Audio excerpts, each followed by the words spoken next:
All right, here we go. Hey, good evening, everybody. Let me first of all welcome all of you. And I know that there'll be still more people coming in. This is our 9th town hall. It's the first time we've done one here. And the reason why we're starting so punctually is because we are now live on Olelo television, and we will be for the next 2 hours from 6:30 to 8:30. My name is Rick Blangiardi. In case you don't know, I have the privilege of serving as the 15th mayor of the city and county of Honolulu.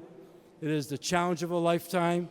It is the privilege of a lifetime, and it is also the responsibility of a lifetime. So we thank you for being here tonight.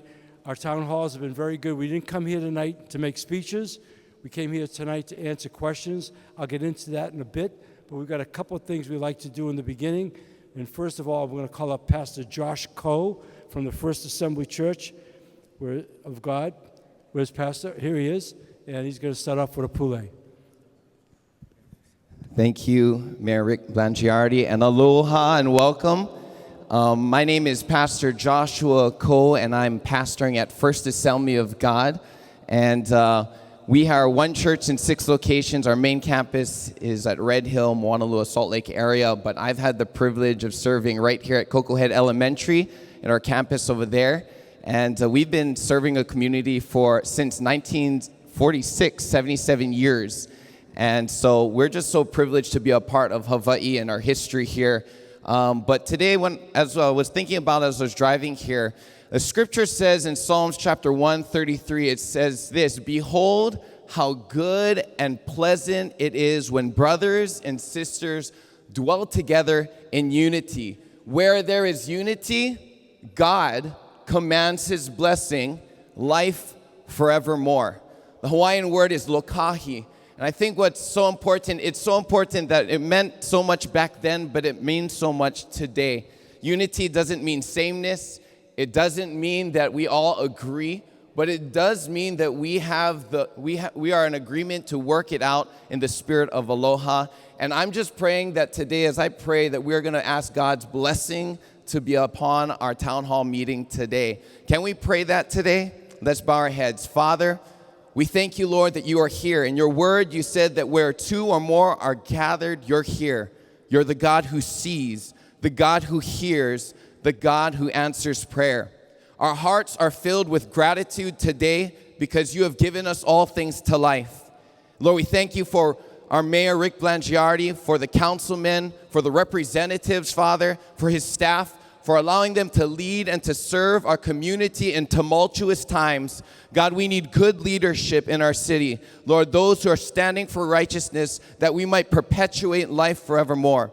Lord, in this room, we are all diverse from different backgrounds, beliefs, but one thing that knits us together is the fabric of aloha in our hearts. And I pray, Lord, that as we come together, God, that through our actions, through our speech, through our kindness, God, that you would just command your blessing here in Hawaii Kai as we deal with the challenges in our culture today. In a world that is tearing itself apart, may Hawaii Kai be an example, God, of the blessing, God, and the hope, not just for ourselves, but future generations, God, a hope for our community, a hope for our nation, and a hope to the entire world, Father. Lord, that you would lead and guide us. Would you command a blessing today? And Lord, let peace rule and reign as your presence is here. We thank you, Lord. We love you. In Jesus' name. And all God's people said, amen.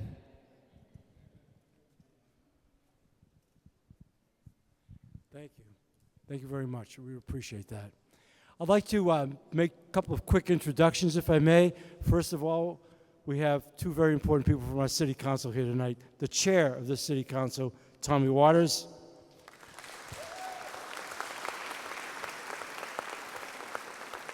And our vice chair, the illustrious Esther Kiana. Yeah. Now, I have names of a few of the representatives from this area, but I don't see any here. Gene Ward. Here you are, Gene. Okay. Thank you for coming. Yeah. I may actually call you up in a second or two here to say something. If you okay with that? I know you're kind of shy, but I may call you up here in a second. Well, I know. How about in a minute? You get comfortable, and I'll bring you up because I want to make a couple of quick introductions. All right. I think anybody else is here, but as they come in, if they come in, I will certainly introduce them. But as I said earlier, we're not here to make speeches. We're here to answer questions and make this as worthwhile for you as we can possibly do over the course of the next 2 hours. One of the things that we did coming into office, we made a decision that we wanted to engage our youth. We stood up as a youth commission. We've had a lot of really terrific young people come through. We have 2 of them here tonight. And what I'd like to do from a development standpoint, if anybody's going to make a speech here tonight, I'm going to give them each a couple of minutes. So first of all, I'm going to call up Asa Shimizu. Where's Asa? I was talking to him. Is he here? Come on up. So Asa, it's a little bit like name, rank, serial number, and why you're on the youth commission and where you're going with your life. How's that? It's all yours. All right. I'm going to leave you alone. Got it. My name is Asa Shimizu. I'm a sophomore at Oʻahu, and the reason why I wanted to join the youth commission is because I saw changes that needed to be made in my community, this district, and I thought that I was the one to do it. And the youth commission so far has been a great experience for me. I'm learning new things every step along the way, and I am honored to be able to say that I'm currently in the process of passing 2 resolutions, urging the Parks and Recreations of Hawaii to have more recycling bins at all public beaches and parks, as well as make youth sports fees more affordable for those in need. And yeah, I'd be honored for any people, if they have any questions or urges, I'd be happy to help them in the best way that I can. And yeah. Thank you, Asa. Karn Ho.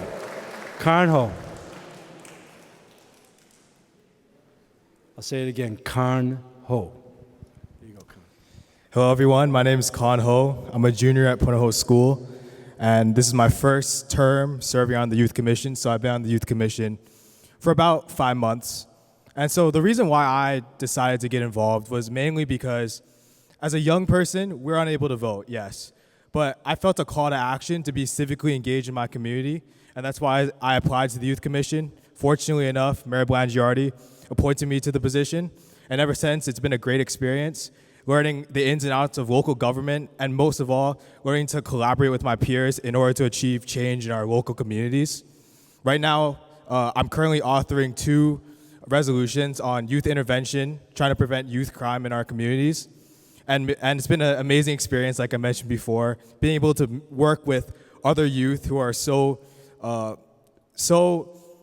engaged with civics and helping their communities. It's been an amazing experience. But most of all, my greatest takeaway from it has been being able to serve the youth of Oʻahu, being able to give them a voice in local government, and that's something I hope to continue on throughout my term and continue to be a civically engaged citizen into my future. So thank you for your time.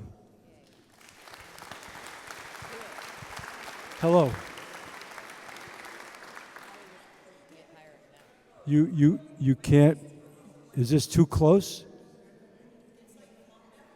You can't hear anything. Can you hear me now? You can hear that. Is that better? They're holding the microphone. Can you hear me now? Better?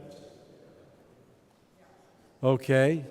We've got a team of audio guys. I'm sorry that you couldn't hear it, but we want to make sure that you can hear. You still can't hear us. You can't hear us up there either? It's echoing. That's a problem.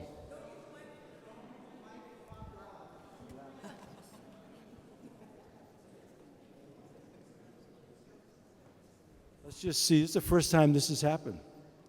We've had, yeah. Sorry about that. I'm glad you spoke up though. Because I could hear it over there pretty loud. Okay.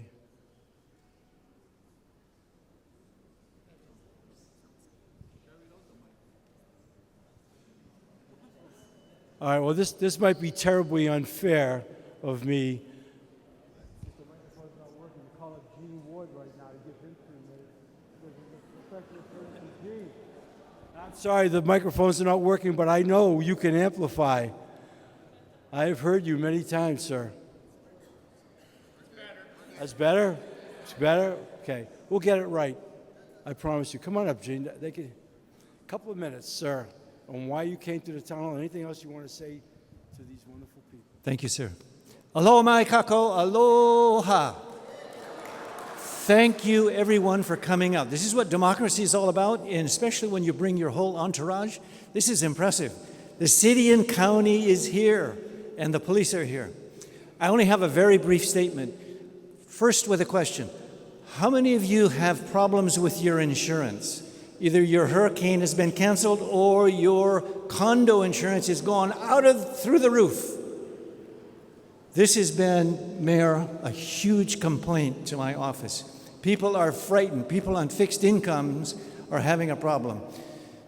Unbeknownst to Tommy and others, we are having a town hall meeting on the 2nd of July at Hahioni School to hear from the insurance commissioner, to hear from the insurance companies, and Mayor, you are invited to be a sponsor as well as the other senators who are in the area. This is something we left on the table at the session. In the legislative session, we left insurance on the table, we left the money for HECO on the table, and we've got a lot of stuff we got to catch up with. Even if we need a special session, we got to make sure that you guys don't get thrown out of your house. But Mayor, especially for you, thank you for gracing us with your presence. Aloha. Thank you, Gene. All right, so the next order of business, and I'm very proud of the people behind me, in each and every one of our town halls, and this is our 9th this year, we did 11 last year, our cabinet comes. And our cabinet comes for a lot of reasons, because first and foremost, we want to make sure when the questions that get asked, that you not only have the right person here, if it's something that I can't handle, that you have an ongoing connection as well, because we want to be able to do that, because what we're here to do is to try to help in any way, in every way we can. Some of these men and women behind me are not going to be asked a question tonight. They have not been asked a question before, but our philosophy is we really want to take a holistic approach.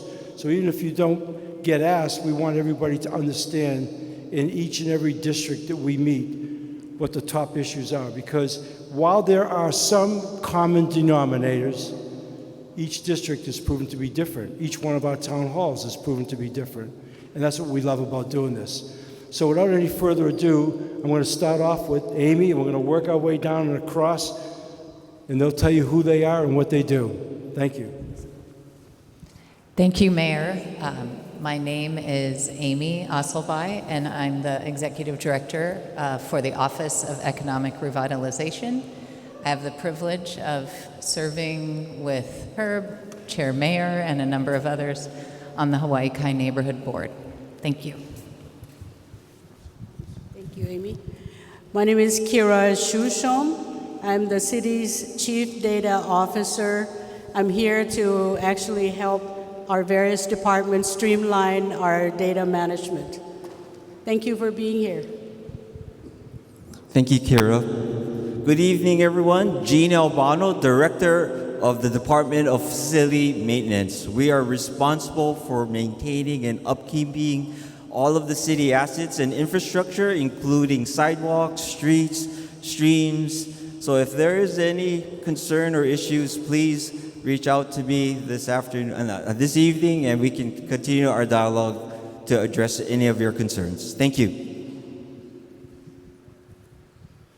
Aloha, my name is Mark Wong. I'm the Director of the Department of Information Technology, and my department handles computers, networks, and all the technology in the city.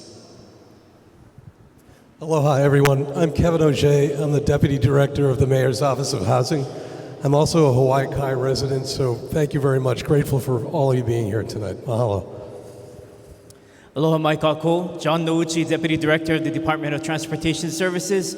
I also have the great pleasure of serving as Mayor's Rep for the Neighborhood Board number 2, Kuli'o'o Ainahaina Kalani'iki. So I hope there are some of the people that I know from Neighborhood Board out there.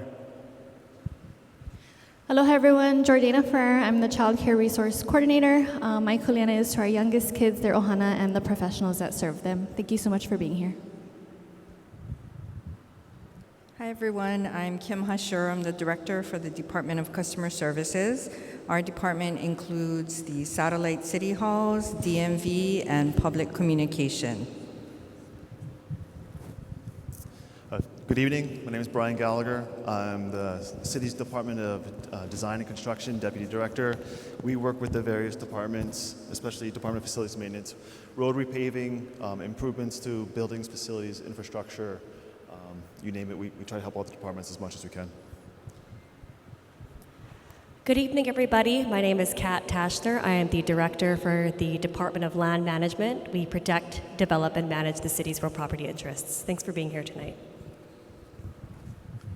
Good evening, everyone. Aloha. My name is Andy Kawano, Director of Budget and Fiscal Services. We oversee real property taxes, the accounting, fiscal, treasury, etc. for the city. Look forward to answering questions. Thank you.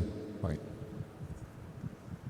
Aloha mai kākou. My name is Ka'ili Trask O'Connell, and I'm the Executive Director of MOCA, which is the Mayor's Office of Culture and the Arts. Mahalo for being here. Good evening, everyone. My name is Erwin Kawata. I'm the Deputy Manager at the Board of Water Supply. Thank you for having us. Aloha, Ernie Lau, Board of Water Supply.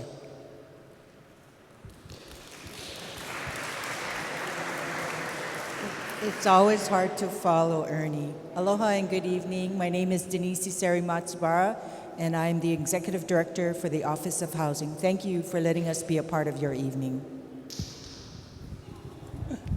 Hi, good evening. My name is Ian Santi. I'm the Deputy Director of the Honolulu Emergency Services Department. We oversee the ambulances, the lifeguards, the city's health services, and our core program. Aloha, everyone. My name is Sam Moku. I am the Mayor's Homeless Coordinator. Glad to be here. Aloha. Aloha, everybody. I'm Dawn Apuna, Department of Planning and Permitting, DPP. Thank you for having us.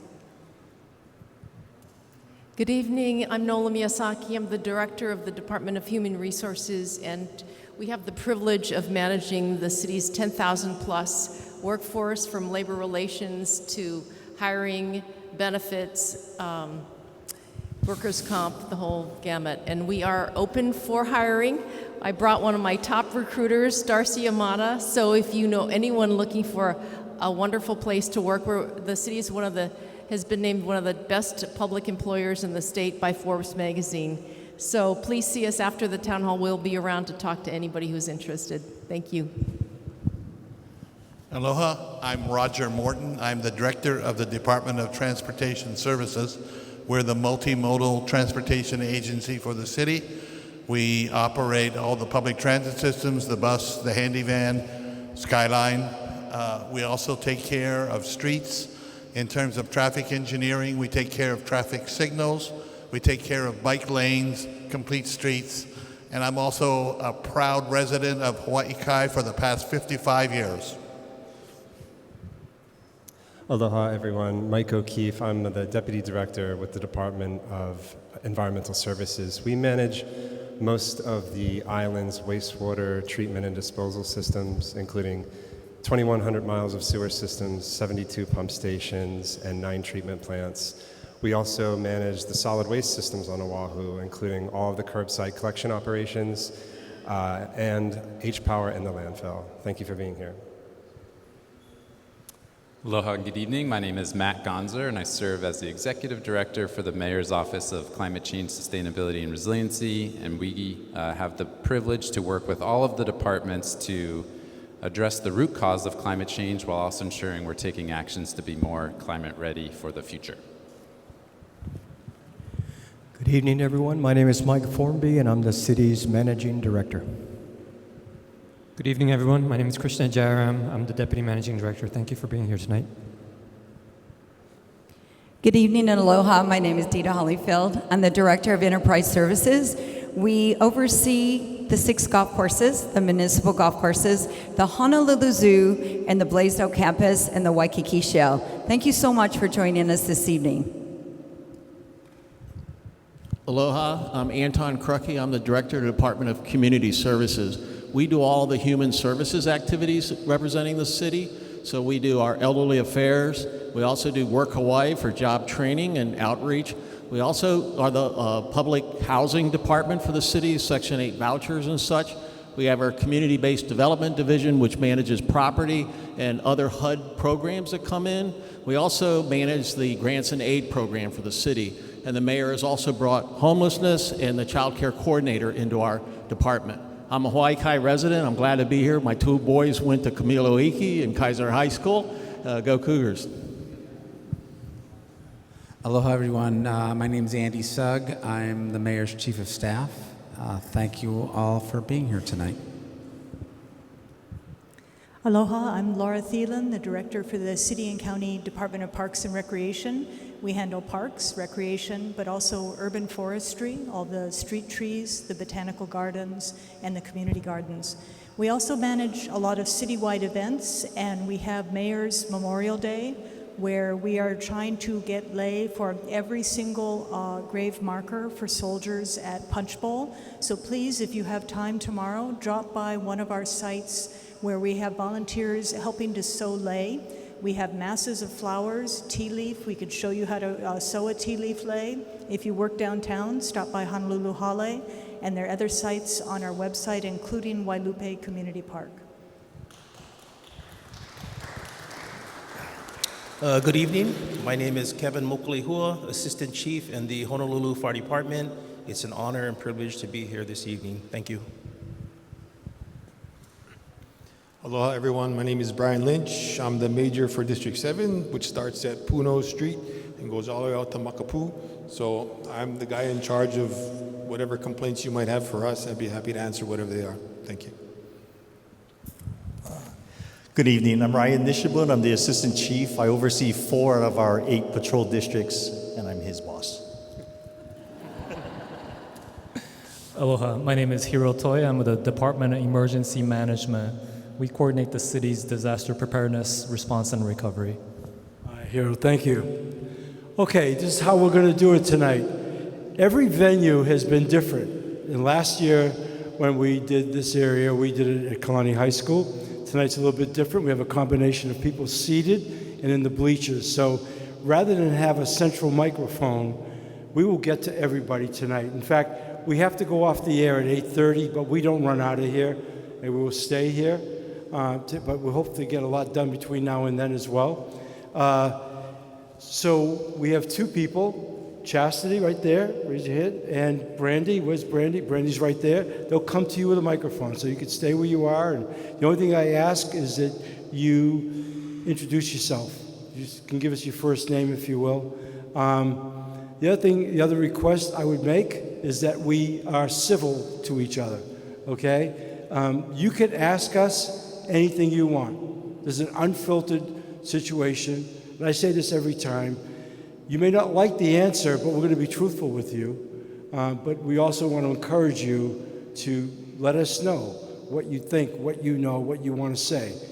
That said, because we want to answer a lot of questions, I don't want to be rude to anybody. I really don't. But if you start making a long speech, I'm going to read something I'm not going to let that happen. I'm just going to ask you to get to the question.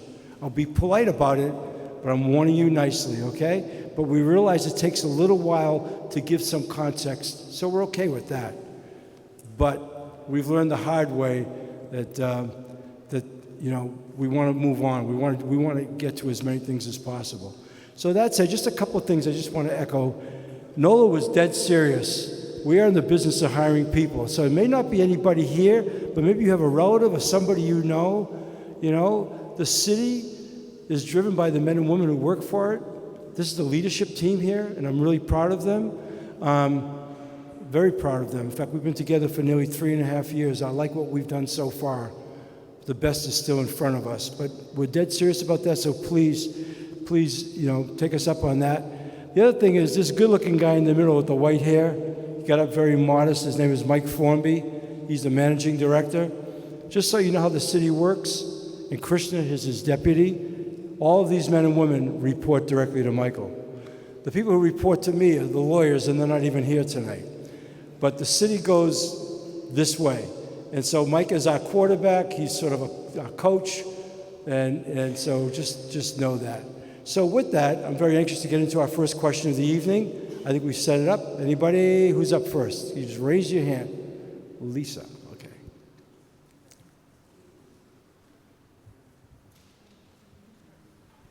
Thank you, Mr. Mayor. My name is Lisa Bishop, and I'm with Friends of Hanauma Bay. It is my privilege to share the great news this evening with all of you that Friends of Hanauma Bay has reached a settlement agreement with the City and County of Honolulu over the Hanauma Bay Fund. It's taken 10 years, but the City and County is going to be returning over about $5.3 million back to the Hanauma Bay Fund.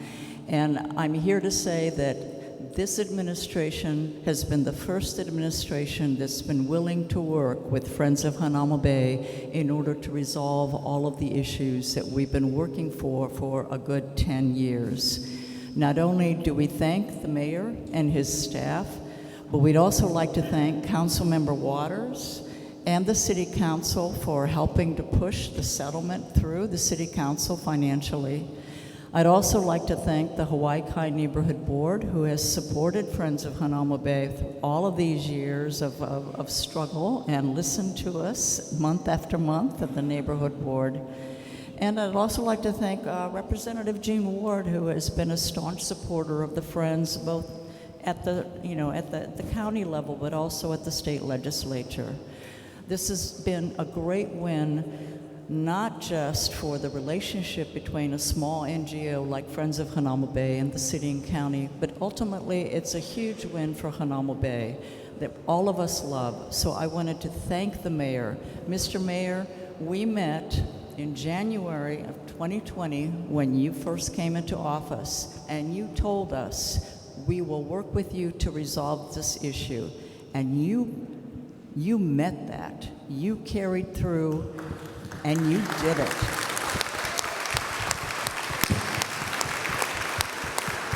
Thank you, Lisa. Thank you.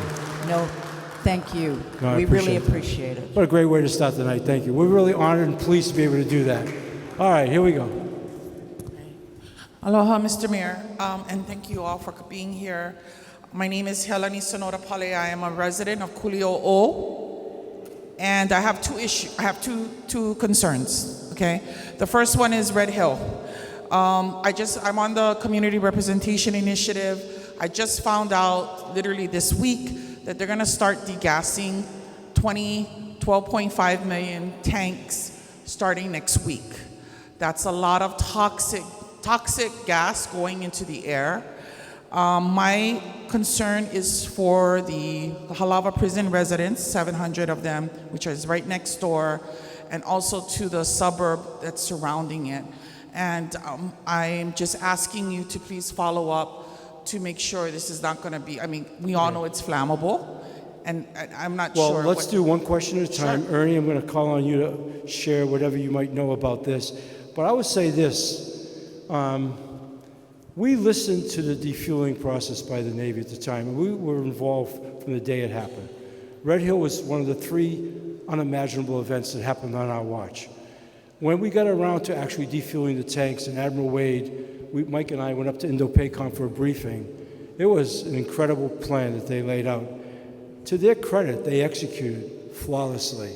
I have to believe that this next segment is just as well planned. But I'm going to turn to Ernie, who's our expert on Red Hill. Okay. Aloha, hey, Alani, good to see you. Hi.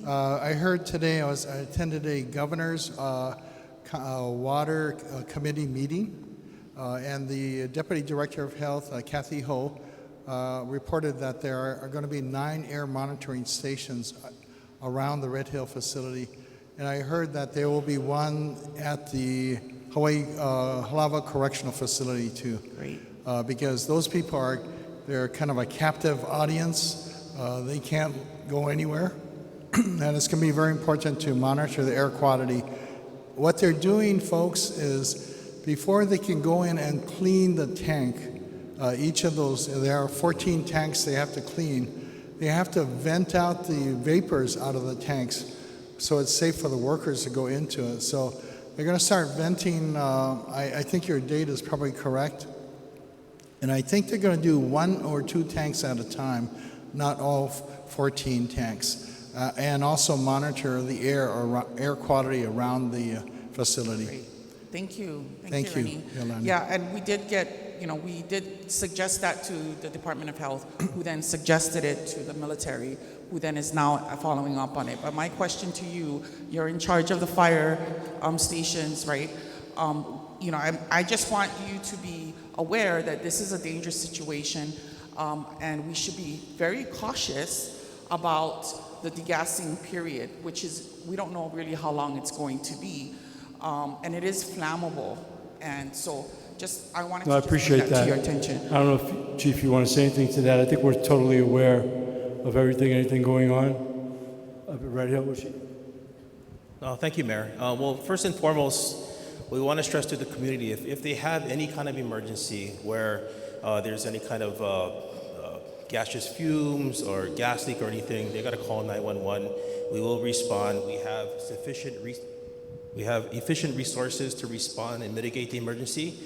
We have 2 hazardous materials units on our island. One is in Kalihi, the other one's in Kapolei. We have 43 fire stations. We have 68 units ready to respond. So if there's any kind of emergency, we will respond and mitigate the incident. Thank you. In light of Lahaina fires, I'm just bringing it up, okay? I'm a resident, lifelong. I agree. Okay, next question, Mayor.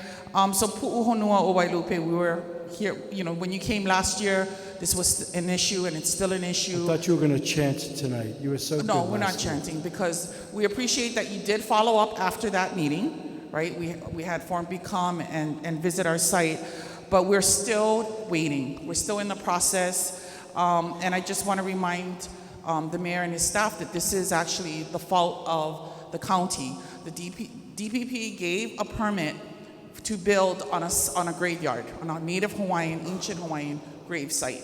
So we're in this situation that's unresolved still.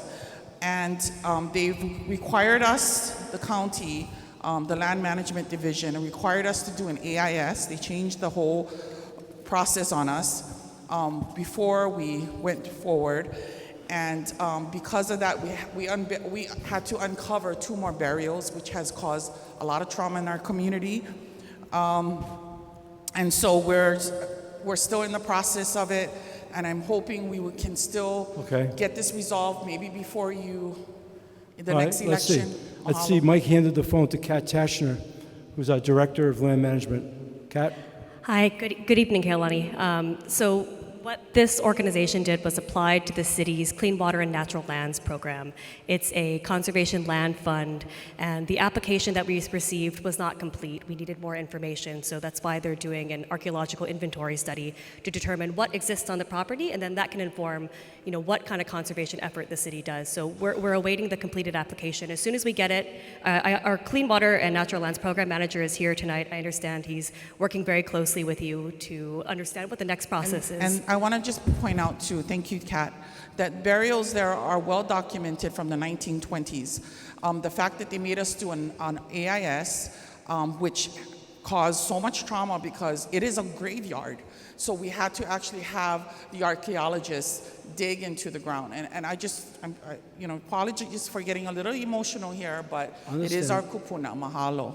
Okay, thank you. Thank you, Kat.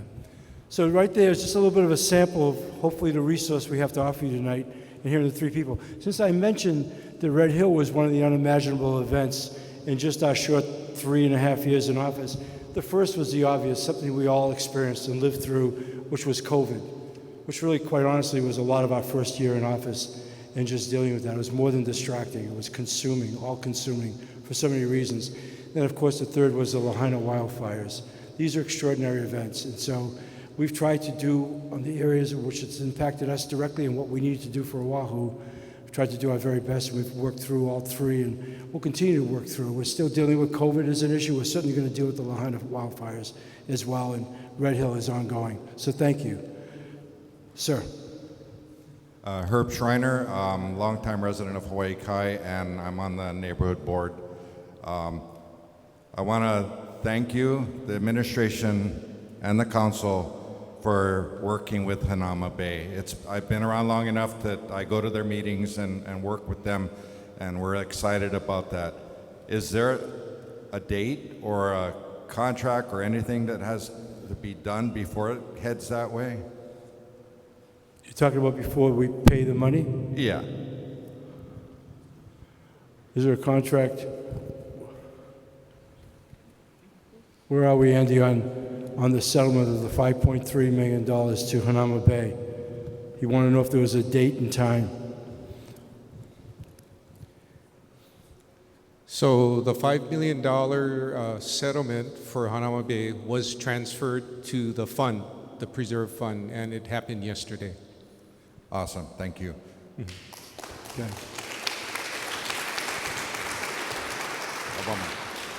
And then the other issue, I'm a Parks and Rec guy on the neighborhood board, is Koko Crater Stables. I would like to see what the update is. Okay, I'm going to ask Mike Formby. I know I just talked to Kim Hollingsworth a moment ago, but I'm going to ask you, Mike, on the Koko Head Crater Stables. Can I pass it to Krishna? Sure, you can do that. I love these guys. Go ahead, Mike. So thank you for that question.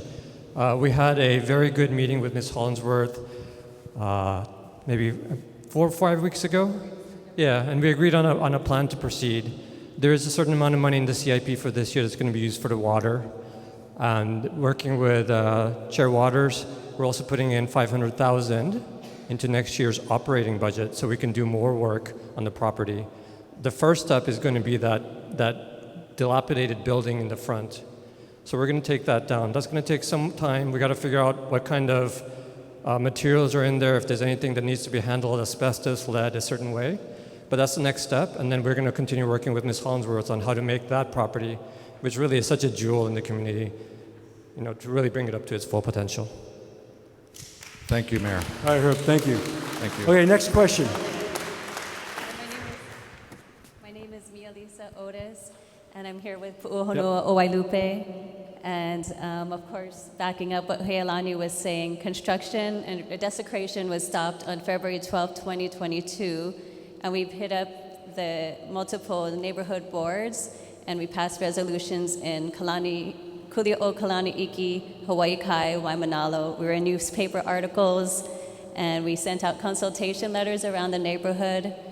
And June 8th, 2022, we had meetings with the director of DLM and Budget and Finance. So just to give you a timeline, we submitted the application January 6, 2023 with Clean Water Natural Land. And things are moving along, but it seems to be stuck in the AIS, which we don't think we needed to do, but it was done, and more desecration was done. So do you have a question? Yes. I'm just giving a background. Okay. I think, or I'm hoping DLM or some organization can help communication with SHPD, like maybe DPP, because they have the Oʻahu Historic Preservation Commission. I don't know if anyone's here for that. But we need to put some pressure on SHPD to work together to get this through the city. Okay, thank you. Denise? Dawn. I have another question after. Dawn is the, yeah, I'm going to have you just ask one, and we're going to move around, and we'll come back to you, okay? And in fact, if I had a request, I probably should have said, I don't mind it, but we want to get as many in, so you can ask as many questions. I like to do one at a time, and just keep it moving, okay? If we can do that. Go ahead, Dawn. So thank you for your question for the Oʻahu Historic Preservation Commission that has been recently set up, and so we're developing what their scope of work is, et cetera. So it'd probably not be useful or helpful for them to look at it now, but we do have the archaeologist in our staff who is running that commission, and I can have him take a look and see if there's something that we can do. So I'll get your information, we can see.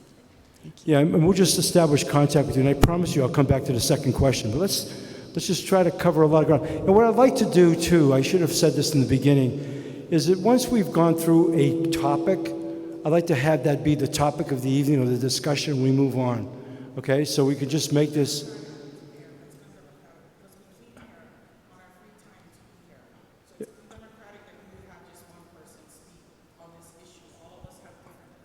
Well, people can offer different perspectives. I don't know what's undemocratic about that. I'm just simply saying I want to move along on a topic.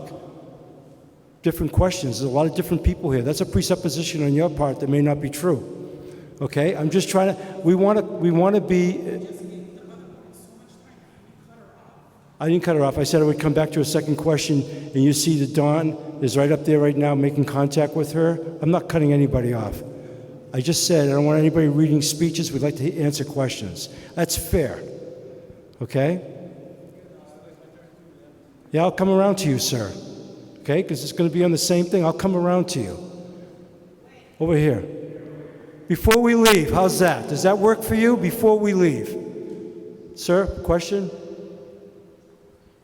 We have to get a microphone.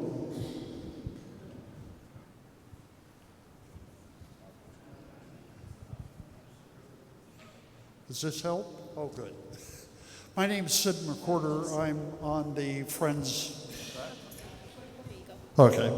I'm on the Friends of Hanauma Bay. To close off the thing, in the settlement, money was one thing, but the more important thing was how we were going to move forward so that we don't have a reoccurrence of what has happened in past administrations. And Mayor, you and your staff has worked very closely with us, where we'll have biannual audits that we will be participating in the budget cycles with them.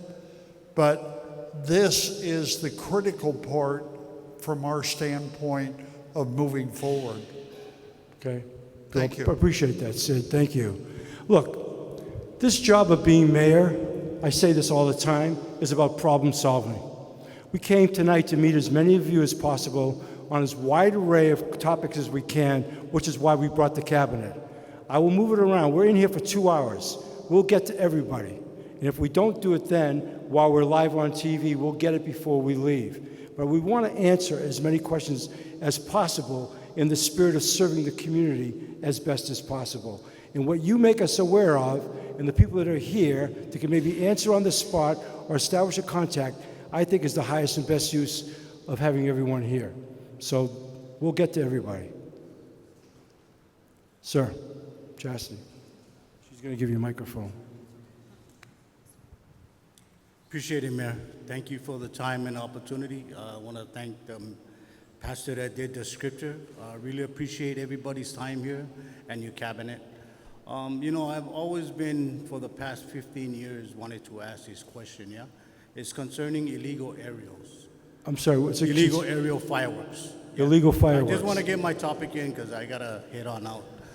But, you know, the city council approved the ban statewide, also the legislators, Senate, and I'm aware of those that went to the process. But I got to explain the reason why I'm always, you know, we as community residents shouldn't be the resource or be the brain behind all this. Yeah, the brain should be the resources that has law enforcement powers and so forth. I'm just a community resident that is aware of what's going on, and somebody needs to speak about it. Money laundering, wiring money out of state, because we don't have a factory here that sells aerial fireworks, right? So you gotta get it from somewhere. So you would think the resources would have brains to work on that issue for understanding what conspiracy. Okay, so the question is illegal fireworks. Can the fire department explain? Yep. And also the police department can explain, just, you know, with integrity, respond, please. You know, to my question is, why this keep going on illegally, and who's profiting from this? Well, I think we know who's profiting, but thank you. Do you guys want to take? Do you want to take a shot at that? Okay, because I've got some strong statements about that too. Okay. Check. So who's profiting? I'll be quite honest. I don't know. Well, I'm referring to money laundering. Yeah. Okay. Money laundering is an illegal process Right. of illegal profit of money. Right. So somebody's making billions and billions and billions and billions and billion dollars of these containers reaching to Hawaii. That's what I view on the news and everywhere else. And I just want to know what resources and brains. I shouldn't even need to be here asking this question. I'm not a law enforcement. That's okay. I'm a community. All right, you've asked your question. Yes, sir. So I can add to the question. You're going real deeper than what I would know as a patrol major. However, we live on an island. Whatever gets here either a boat or a plane, right? So it wasn't us, but the newly formed Department of Law Enforcement, or I think it's the DLM, whatever we call them nowadays. They have authority to go into the piers. And I don't know if you saw on the news, but recently they've made significant busts on the pier, whole containers, cargo mats and containers full of fireworks. That's something that we didn't have before. So, and we're working with them as well. So that's something different that we never tried before, right? So going deeper into your question, I don't have an answer for money laundering and stuff like that. But I was just at City Council today. Thank you, Chair Waters, for helping us with the camera thing that we're doing out there. Very involved in trying to figure out the fireworks thing. It's a complex issue between cultural things, and I was born and raised here. We did fireworks from little kid time, right? But as far as the question of deeper ties to organized crime and stuff like that, I can't say whether or not that's true. But I can say that we are doing different things now, and we're coming up with better results. It's not going to be an overnight thing. This coming New Year's isn't going to be horribly different than the prior one, but over several years, it'll probably change. Okay. Really appreciate the response. Sure. Yeah, thank you. And if I'm not mistaken, last year we confiscated 38 tons. 38 tons. That was unprecedented. Here's what drives me crazy about, not your question, the circumstance. We had Lahaina happen to the horror of everybody. And the pain and suffering beyond anything I just said a few moments ago was unimaginable. We, going to the New Year's weekend, did everything we could on television, radio, print, everything, begging and pleading people not to use aerial fireworks this past year. And I stood on top of a mountain New Year's Eve and saw more aerial fireworks than I think I've ever seen before, despite the dangers and the lessons learned from Lahaina. So this is definitely not a simple answer, okay? And the fact that we confiscated 38 and they're doing more undercover work or whatever, this is a real challenge and it's a real danger. So that's why I appreciate the question, but it's not easily done. I have to be careful here when I talk about this stuff. But that's the responsibility of people, that they have to own that. It's not all on our police department. The very people who are shooting off aerial fireworks to the detriment of their neighbors, and even if a fire doesn't happen, it can cause damage to solar panels. It could do a lot of stuff. But the very lesson you would think that we learned from Lahaina on the potential and the power and the deadly force of wildfires and what could get triggered, if that wasn't a lesson learned, and yet it seemed like nobody heeded it. So I appreciate the question. Sir, I appreciate all the efforts both our fire department and our police department make. Okay. Yes, well, I don't know if there's anything else that he can add. Sir, Chief, you want to say anything? Go ahead. Sure. I'll say a few words. No, thank you, Mayor. So we do want to stress that aerial fireworks are extremely dangerous. They've been banned in the state of Hawaii for decades now. And, as a department, we do our best to enforce the law with regards to fireworks. We have a fireworks inspector. We have fire inspectors. We monitor the licensing of those that can legally bring them in. So, for example, the show you see at the Hilton Hawaiian Village, they have to have a certificate of fitness. We do inspections at their bunkers to make sure that everything's stored properly. We make sure that we send guys out to the shows to make sure there's proper setbacks. And that's what I wanted to stress upon, because the guys that are using illegal aerial fireworks in our typical neighborhoods, they don't know the extreme danger that they're putting themselves as well as their family and friends at risk. The setback requirements for that kind of fireworks is hundreds of feet, and yet they're setting them on the streets and they're posing a huge danger to their community. So I wish they would realize that. There are standards in place for using fireworks by professionals. That's why they're professionals. That's why we maintain and enforce licensing and inspection. So I just wanted to. No, I appreciate that, Chief. I think I really appreciate the response, Chief. I just got one more question to the Chief, just to respond. So if you sell permits for firecrackers, would you ever make a permit for aerial fireworks? If you're referring to providing permits for the community, absolutely not. We're actually for a total ban on all fireworks, including firecrackers. That's been the Honolulu Fire Department's stance for many, many years now. The only thing that's allowed in the county of Honolulu would be firecrackers with a permit, and you have to get that through our website. But we're absolutely not for any kind of permit for any kind of aerial or consumer type fireworks. I'm in agreement with that, sir. Thank you. We have a question right here. We'll come. Yeah. Good, sir. Thank you. Mayor. Robin Bond Jr. With Hawaii News Now, where I probably won't be for much longer. Can you hold your microphone up? Yeah, I'm just going to go down so you guys can hear me because it's kind of echoing back there. So you can hopefully hear what I have to say. All right, I'll give it a shot, but it's bouncing off the wall for someone back here, so I'm going to try it here. I'm just going to read a headline from our Hawaii News Now on the 27th. Reads, officers posted outside mayor's office after alleged heated discussion with Ocean Safety Chief. I'm guessing most of you didn't catch this because it was just in the news once on social media. It didn't make it out on the television, but it did go out on their social media. My question is, what's the mechanism what is it that has to happen to get police officers using our tax dollars to guard an empty office? Like, is it because I know you were out of town, you were in D.C., I believe, and there was a meeting that you had on the 9th, I believe, with John, where it got heated, and that was never mentioned in the news. I made an effort to go to my news with this, by the way. I just want to put that out there. So what is your question? What's the mechanism, I guess this would be directed to the police department, that from the administration side to the police department that activates them to greenlight putting 2 paid officers in front of your office when you're in D.C.? What, is that just directly to the Well, I chief? wasn't just in D.C. My office has 3 people working in there. I apologize. And the door, I know, but I'm just telling you, since I used to run Hawaii News Now, I can tell you, you're asking me directly, I'm going to tell you. And there are 3 people who were in my office who requested that. And I've learned, as I've aged in life, that people fear differently. And what might frighten you doesn't bother me or vice versa.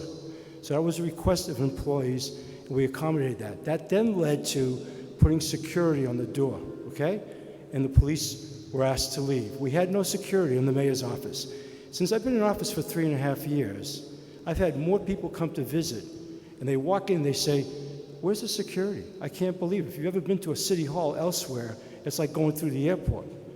So if we had some employees who were really concerned and requested that, we honored that until we could get the security part put on the door. And it wasn't that easy because they're koa wood doors, they're historical, and we had to make sure we did everything properly. That's what took a little bit of time.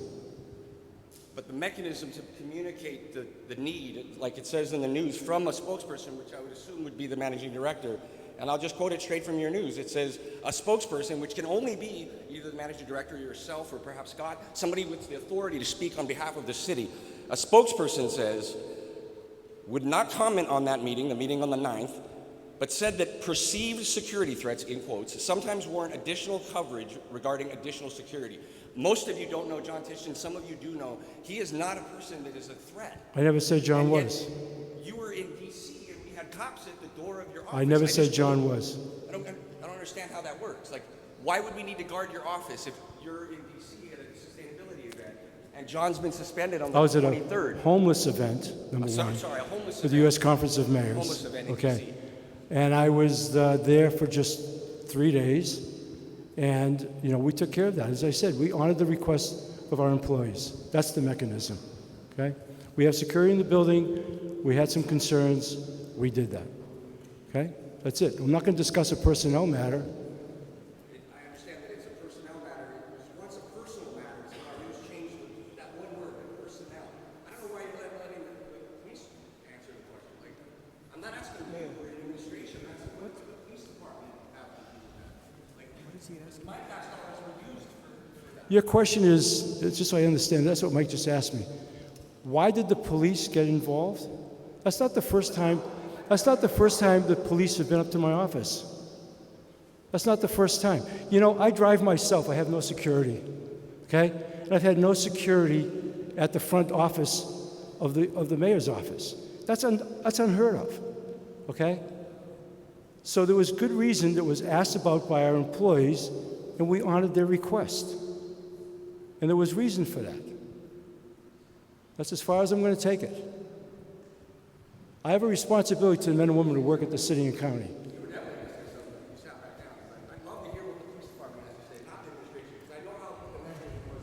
Yeah. I'd like to respond. If you come into City Hall, the managing director's office has a secure entry system. If you go to City Council has a secure entry system. The only office in City Hall that does not have a secure entry system is the mayor's office. And when staff on the mayor's office feel there's a threat, then we have the right to call for police to provide additional security. And we don't have to tell the public who the fear is or who's afraid. We don't have to do that. And so the police don't have the answer. I have the answer, and the mayor has the answer, and we've given it to you. When our staff feel threatened, we have the right to call for security. And we don't have to tell you who they fear or who those people are. That's the answer. There's nothing else to say about it, honestly. It's done. Thank you.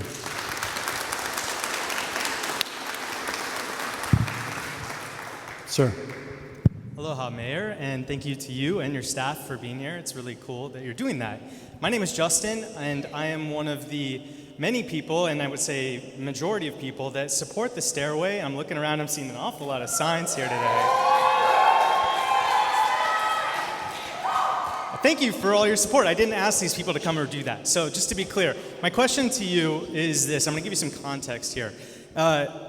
You've stated many times that there's no viable access to the stairway, but in fact, the city's own environmental impact statement that was done by Ernie's administration, the Board of Water Supply, as they transferred it to Laura's administration, the Department of Parks and Recreation, they identified at least 10 routes and specifically advocated for one on Po'okela Street that was viable, and they provided a solution that would work. They would avoid the neighborhood and would also solve all the other problems. So ultimately, my question to you is, why did you decide to abandon, and I'm glad Ms. Kia Aina is here too, because I think she has probably a bigger role to play than you do, unfortunately, to say. But why did you guys decide to abandon what the city's own documents had said was viable and possible, the prior administration, Mayor Caldwell supported, and the vast majority of residents on this island support? I just don't understand. Could you please explain that? Thank you, Justin.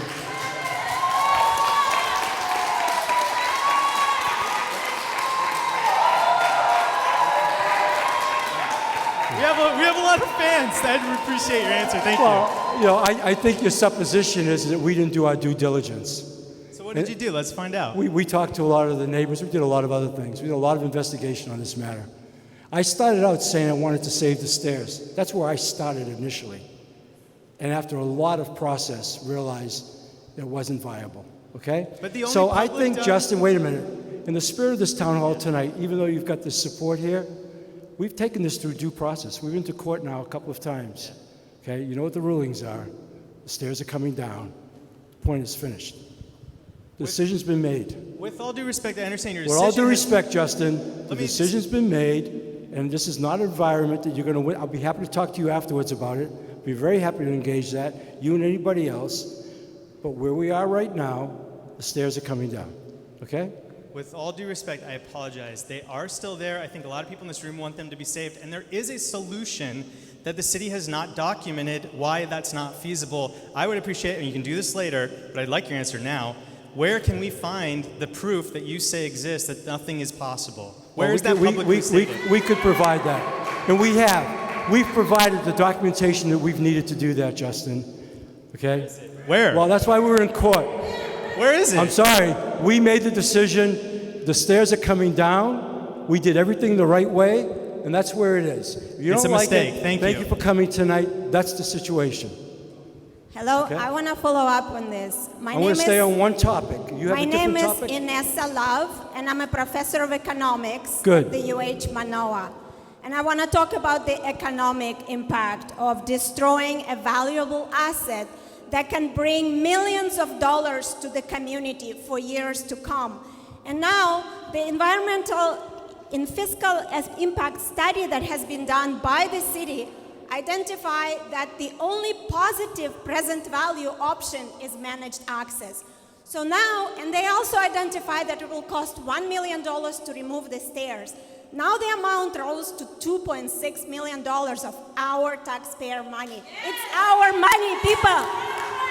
Thank you. I'm going to end this here. And I So said we no are speeches standing- tonight. No. I'm not making a speech. No, I'm you are asking making a question. speech. First of all, the security alone, that the supposition on managed access, we could put one police officer there, that doesn't work on a 24/7 operation. Not the least of which is the neighbors there in that neighborhood for years that have been violated.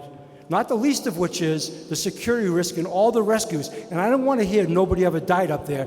Nobody ever died up there because incredible rescues took place. Do you know how many rescues took place? Oh, more than one. Thank you. You know, I didn't come here to argue, and I'm not going to argue with you. I am not going to argue with you. Okay? I'm done with the topic. I'm done. So there are more people Inessa, here. I'm done. Done. It's not over. Done with the topic. There are more people that want to ask this question. People care about it. I will put Brian up here on the phone for a second. Okay? But You don't need to answer. This one is topic. our money The stairs that are you're coming using down. to We've been through destroy the the court. stairs. We've been through the courts. Excuse me? No, I didn't, sir. Okay.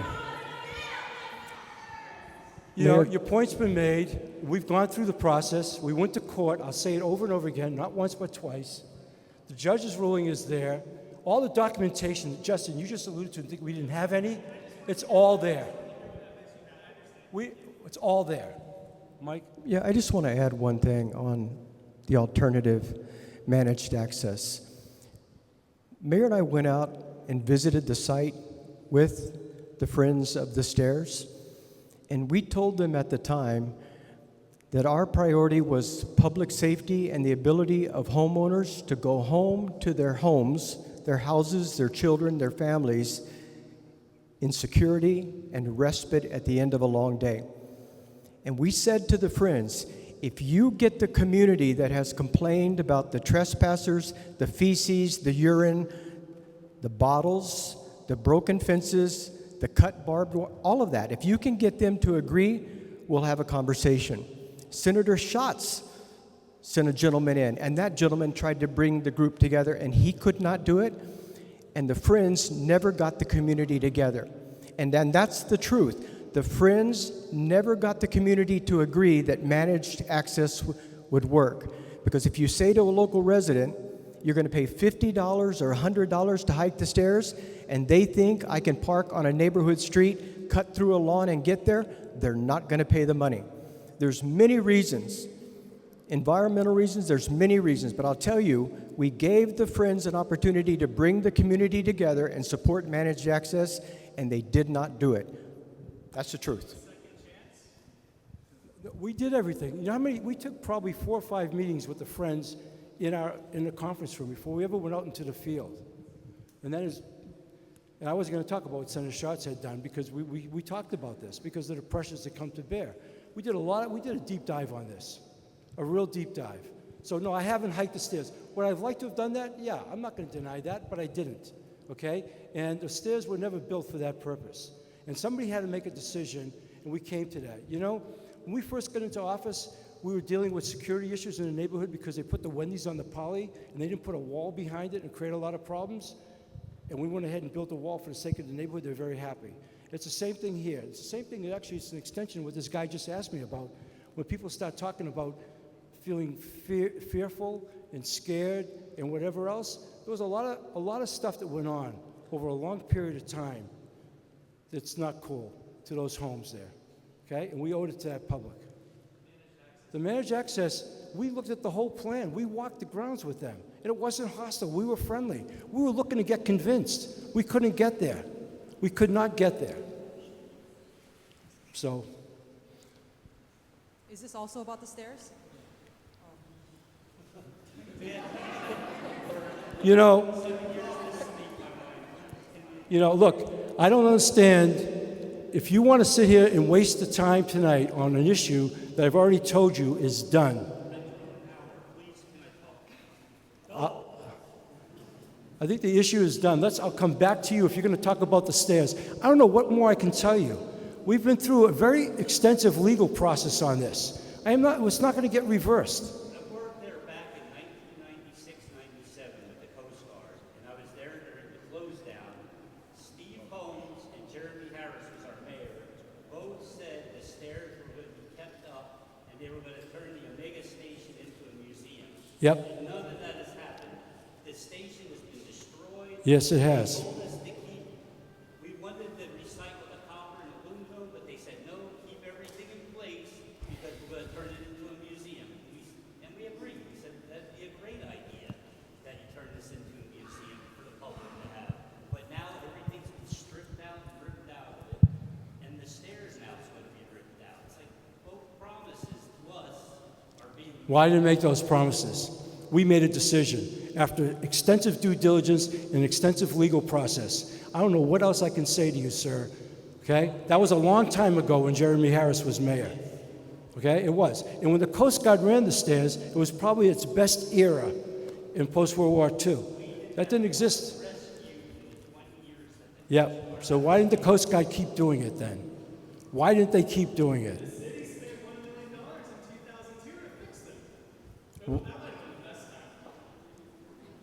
Why didn't the Coast Guard keep doing it?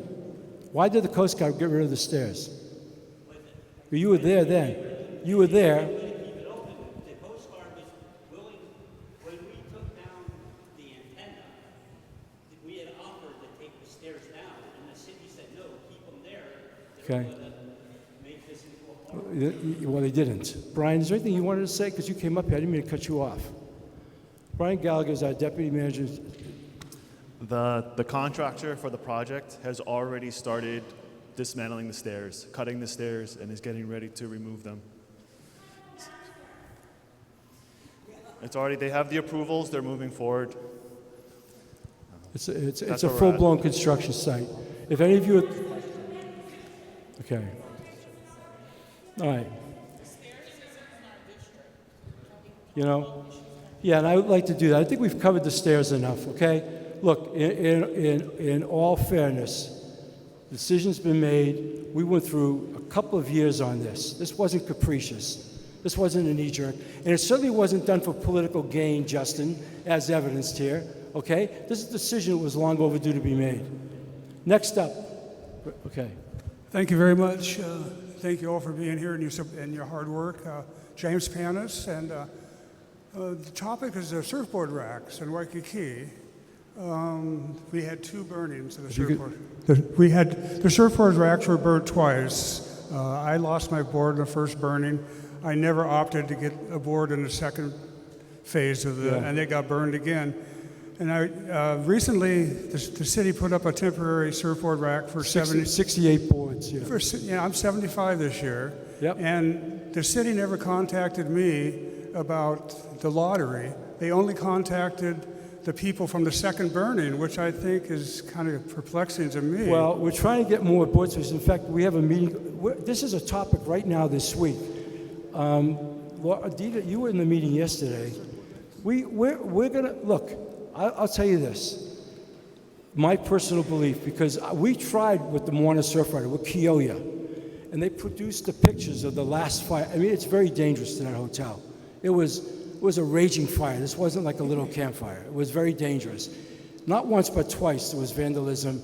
They had a $500,000 deductible. They paid $1 million. The damage was in the millions. It cost them.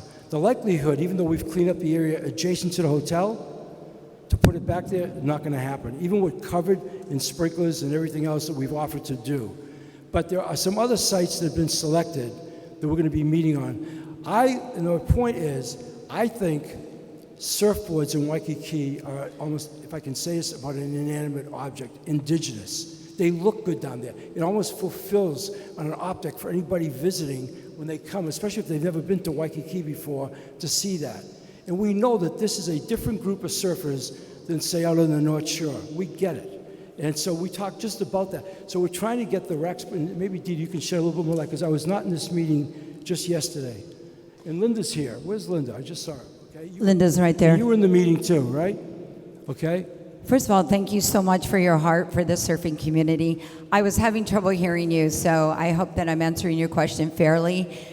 Just yesterday, we had Chief of Staff and myself and some surfing community enthusiasts with the lockers. There were 600 lockers there before, and because of the stakeholders, we have the hotel, we have, of course, the Parks and Recreation, we have the Waikiki stakeholders, and of course DES. And the best that we could do, because we're working on feasibility studies, we have to make sure that there's not a third fire, and we have to go through the proper channels and the business model here at the city, and we're doing our due diligence. We felt like what we at least could provide in a temporary situation is to at least offer those people with ADA and senior status. And so we put together 60 lockers of that, and we are also discussing maybe we can get to everybody on the list, but it is going to be a temporary option for us, and we're going to be about 2 years away from really getting all the stakeholders together, coming up with a plan that's safe for everybody involved, and of course we want to provide the best service that we can for the surfing community in Waikiki. Well, I appreciate your answer, but my main concern is why wasn't everybody involved in the lottery for the 60 lockers? You only had the surfers from the second fire involved in the lottery, not like me from the first fire. And I don't know why all the people weren't, all the over 70 surfers from the first fire and the second fire in the lottery. And so I felt like I was left out of the process. Yeah. I would love to spend time with you after this, but I do want to say that we talked with Linda yesterday about it. So if we have 60 lockers and the people that have ADA needs and that lost their boards in the fire and that are a certain age, who's the next group that we get to? And then that group, is that fair to that group? Who's the next group that we got to? So we came up with the idea of a lottery. I'm not sure it was a perfect solution, but it was definitely something that we could financially support through our concessionaire partner and provide something in a quicker solution so that we could at least address those issues. And I'd love to talk to you after. No, I appreciate that. I've been surfing in Waikiki for 40 years, and I never needed a locker for the first 20, but I had a locker for 20 years there, and then I'm left out of the process. So it's just a little... Well, it's a lousy thing that happened, and we're trying to make the best of it, and I promise you, we're going to get it restored. I don't know if we're ever going to get to 600 boards, which is what we had, but we're going to do whatever we can. It's going to be much more than what we've currently got going. It's taken a while to set it up. And I know in the bigger scheme of things... And Linda can tell you...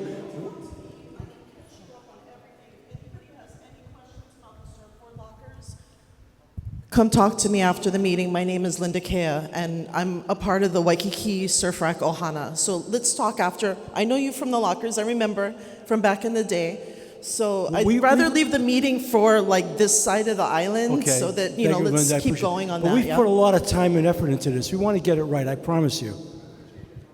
All right, you are, sir. Thank you. Thank you. Yes. Hi, I'm Margaret Orand. Mr. Mayor, I know that you care deeply about the welfare of your elderly voters. There is a group of us whose very livelihood is threatened by the passage of a state law that allows counties to ban short-term rentals. We would like to see an ordinance that allows short-term rental hosts who live on their rental property to be able to rent short-term. Since they live on their property, letting them make a living as they had planned to do has no effect on the housing supply. My home has not been on the market for 50 years. Better yet, passing this ordinance will be easy. We already have a professionally drafted ordinance ready for you. It will not cost anything to implement and will bump up declining GET, TAT, and OTAT taxes, tax revenues. Will you help your elderly voters who depend on short-term rentals for their retirement income. Okay, Margaret, first I want to turn, does anybody here want to say, you know, the subject of short-term vacation rentals is a pretty complicated one in the sense that what you said, it's Margaret, right? We understand people who live there and it's in their house, that's one thing. The other one is in resort zone areas, people who bought condo hotels in Waikiki elsewhere, that's kind of a different dynamic as well. Yes. We gave them an opportunity to register. And then the other part is the ones that are in neighborhoods that are owned 50% by offshore people who turn the neighborhoods into party houses. We had 3 million people in 2019, the year before COVID happened, out of 10.6 million visitors. It's a statewide number, staying in illegal short-term vacation rentals, great loss of taxes, local people got subordinated, all of that. So what we did when we signed Bill 41 into law was to take an aggressive stance against short-term vacation rentals. As we've worked through that, I certainly hear what you're saying, and we've talked about that. What we're trying to do is restore the integrity of neighborhoods, not have them be part of us, actually try to produce or create, because we can't build housing fast enough, what used to be rental housing on a market back over to a local population. But more than anything, if you talk to the hotel operators, and there's very few hotel rooms that have been built. Just yesterday I was in Waikiki at the new Highgate project, which they added 43 rooms. Very few rooms have been built, almost nothing for the longest time. The hotel operators will tell you that at a high level of occupancy over the course of a year, let's say 90% plus, statewide, the suite number for tourism is about 7.5 to 8 million at a very high level of occupancy. And that's not unlike what we're experiencing right now, okay? And so we looked at that at 10.6, and it was headed to 11. If COVID didn't happen in 2020, if you go back and look at all the facts, you hear all the reports, the projections, we've been over 11 million. That was way too much pressure on this place. And everybody was giving in to the almighty dollar. It was very seductive. Airlines kept flying people over here. They didn't care where they stayed.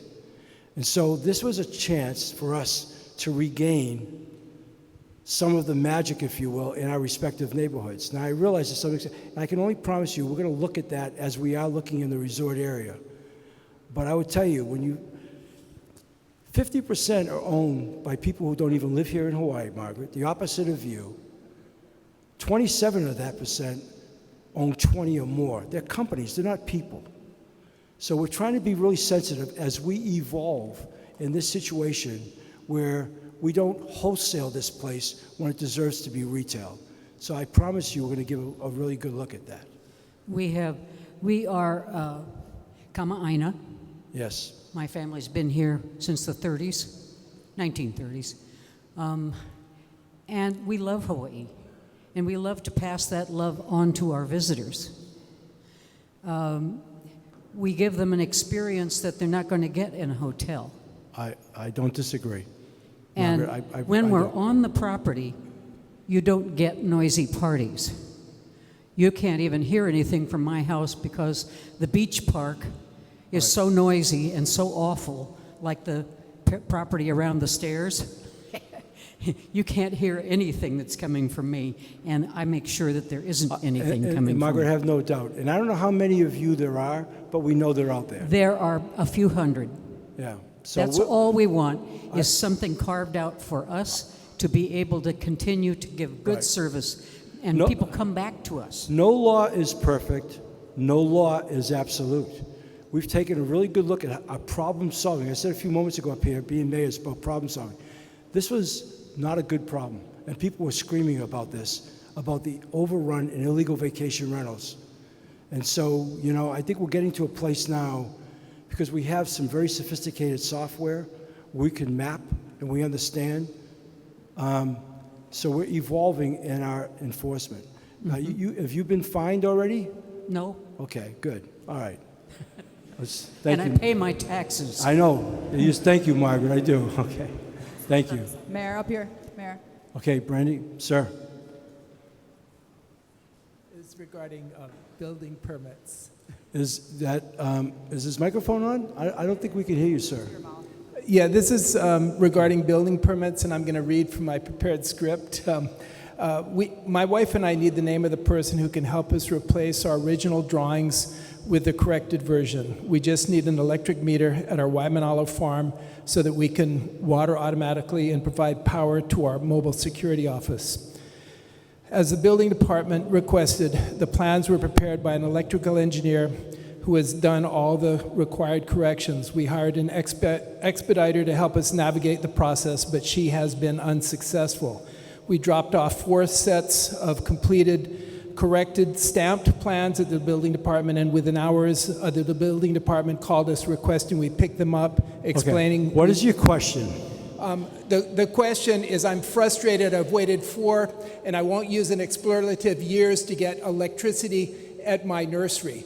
And all I've hired, and I've done everything the building department wants. I can't seem to submit the corrected plans, and I can't get anyone to help me. And if someone could contact me and tell me how to submit the corrected plans, I'd really appreciate it. All right, this is the director of the department, right here, right now.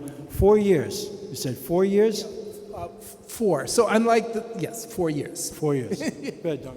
Yeah, thank you. So I can help you. I'll take your information. We can look at what's happening and how to move it forward. Thank you, Lord. And thank you, Mayor, for coming out and letting people vent and express their frustration. And I enjoy going up to your office around Christmas time. I get in, there's no security, and I'm the one that drops off a little bottle of honey, which I believe is allowed under the gift of, I guess, something or others. Thank you. Thank you very much. Thank you. No, Don will be here. As I said at the outset tonight, you can have a great contact directly with the people here. So you don't have to feel like you're up against, I called City Hall and nobody responded. Let's come back over here. You had the question. You had the question. Okay. You're welcome. Thank you, Mr. Mayor, City Council, City County of Honolulu, and if you get any state agencies here, thank you for being here. I'd like to give you guys one quick snippet of a life story, and then I'm going to get to my question. But at 10 years old, have any of you ever experienced this? That you went to your family's gravesite and was empty. Dug out of the ground. Took me 60 years to find them. Yeah? 60 years. So, I just wanted to give you guys that image because that's the responsibility that we take in protecting our iwi kupuna. Because they cannot speak for themselves. So somebody got to speak up for them. So my question going to be to you, Mr. Mayor, because we have found iwi up until about a month ago. We have found iwi in the Wailupi area at the Pu'uhonua Wailupi site, which Mr. Unterman, the developer, is actually supporting our process, but the holdup with the city, and I'm guessing the state, but I think it's the city side, is coming out of his pocket. The developer is losing money. The developer's losing money, but they found iwi on the property. No, right? he wants to sell the property, and we're in an end process that we went through all the steps with the city and the state, and we're at the process of now having Department of, what is it called? It's in Shipty now. Shipty's at the state. That's the LMR, that's at the state. Okay. So that stands for the State Historic Preservation. I know the lady back there went answer some of that questions earlier. I think her name is Kat. But my question to you is now, who's going to be responsible if we keep uncovering iwi? Is the city going to be responsible? Because the holdup is what's the problem for us. And I'm sure with the city and the developer. It's a three-party system going on. Yeah, he's asking you who's going to be responsible. We're having a hard time understanding you on this piece of property. You know what? Maybe I don't need that mic. Yeah. Okay. So my question is, who gonna be responsible? Because we found Iwi Kupuna up until a month ago. Yeah? The AIS that they will require us to do also found Iwi Kupuna. So the question is though, who gonna take the responsibility if we keep finding Iwi? Because we attend that area at least once a month. So you want the development to stop, is what you're saying? Just keep No, it. I don't want the development to stop. We're trying to malama that place, yeah? Yep. As we go through the process with you folks. Okay. The city and the state. But the drag somehow in the bureaucratic system is causing some issues, not only for us, but of course, like I said, the developer Yeah. is pulling money out of his pocket, yeah? Okay. And And he lost everything in the Lahaina fires too. He lost Okay. the business. But we cannot go around Shifty. The city cannot go around Shifty, so we have to go through that process. okay, but it's been a stall. Yeah, we hear that a How lot. can you help us? Dawn in DPP, she can call the director in DLNR and ask if they can expedite it in Shifty, but they have manpower issues just like the city does, and so it does get stuck, and we understand that. I mean, we empathize with you because you care about the site and the cultural integrity of that. We get that. Dawn, will you call over to DLNR and see if you can find out the status and expedite it? Yes, yes. Yeah. I know, yeah, definitely. Let me get your information again. We're happy to do that. You know, if there's one thing I hate to say, especially with these meetings, and we're on live television right now, I hate to say it's the state, because I don't want to pass the buck. I don't. The whole idea and the spirit of this is to problem solve, identify problems, but Shifty is a real challenge even for us. It is.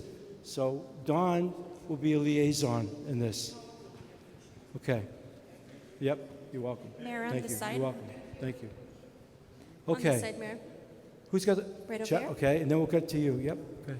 Aloha. Aloha. My name is Michelle Shaw. I'm also a resident here at Hawaii Kai for many, many years. My concern is actually our electrical infrastructure.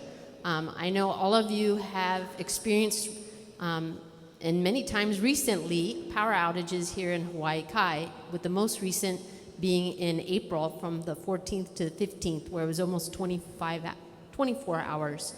I've hiked up to Hahione Ridge, and I've seen that they did change and make more resilient some of the power lines that are over the ridge that goes down to Waimanalo, because I understand that that's where our electricity comes from. But I was just wanting to use this as an opportunity to find out what it is, city and county or Hawaiian Electric doing to strengthen our infrastructure so that the residents in Hawaii Kai don't have, after, a major storm, experience so many electrical outages. Well, that's become a big concern island-wide. I don't know if anybody wants to take a shot at that. That's a HECO issue, She's asking if the city is doing anything with respect to strengthening power lines, and I said it's really a HECO issue. Yeah, what Hero and the fire and the police are doing is we're working with HECO in the event of a power shutoff, because that's a concern for us, because that would not be one day, it could be 2 days or 3 days. So we're planning for the worst, but for day-to-day operations, when HECO has to shut down a part of the grid because of capacity, the city has no jurisdiction or role in that, other than we work with HECO and let them know the impact that it has, but we don't have the ability to change that. But we are planning for the bigger possible shutoffs. But I will tell you what we do, though, is that understanding the importance of electrical power and what it means, and quite honestly, in some cases, life-sustaining issues. Our first responders are on high alert on that. And, none of us like the threat of potential rolling blackouts or when they happen and all the other issues we're facing. So I think that's the best thing the city can do, is to ensure, to the best of our ability, that we're on high alert when there's blackouts like that. I don't know if there's anything you guys want to add to that, but that's pretty much it. We just hope for the best. A lot of conversations going on with HECO. A lot of conversations now.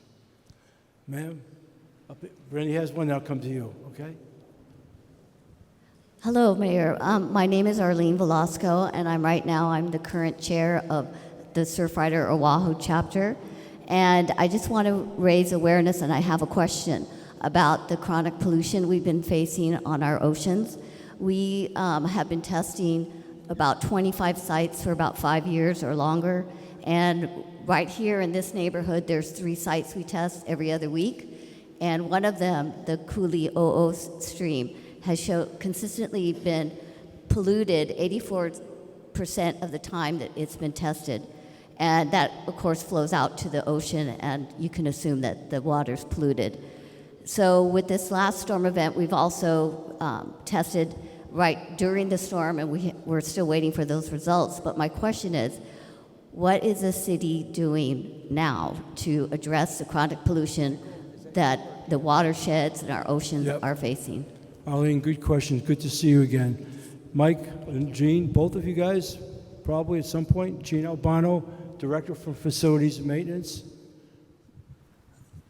I'm sorry, I really could not hear where I was. Can you just repeat the question? Yeah, the question is, we have a chronic pollution problem on our oceans, which comes from the streams and it flows out. And so the question I have right now is, what action is the city taking to address the pollution issues our oceans are facing? How we are addressing the pollution issues as the streams, the runoffs go into the ocean.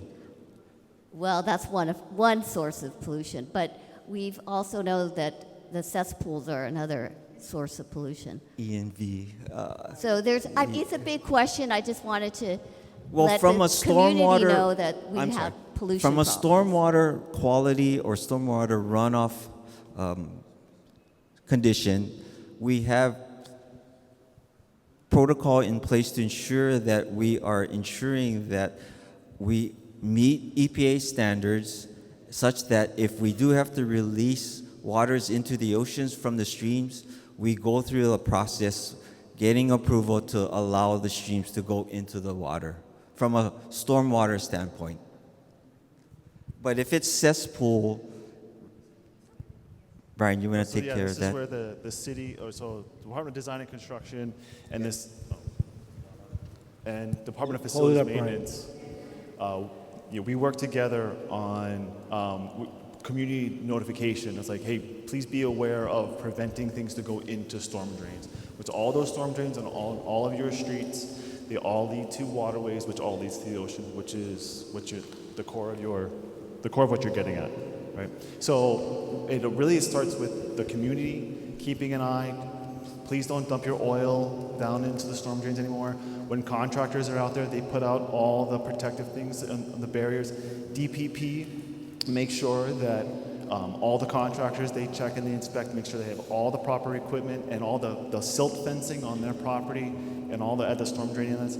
Our department, DDC, has the projects we are currently working on and fixing storm drainage ways within the Hawaii Kai area, from Kahala all the way through, all the way through to Hawaii Kai. So it's old drainage ways.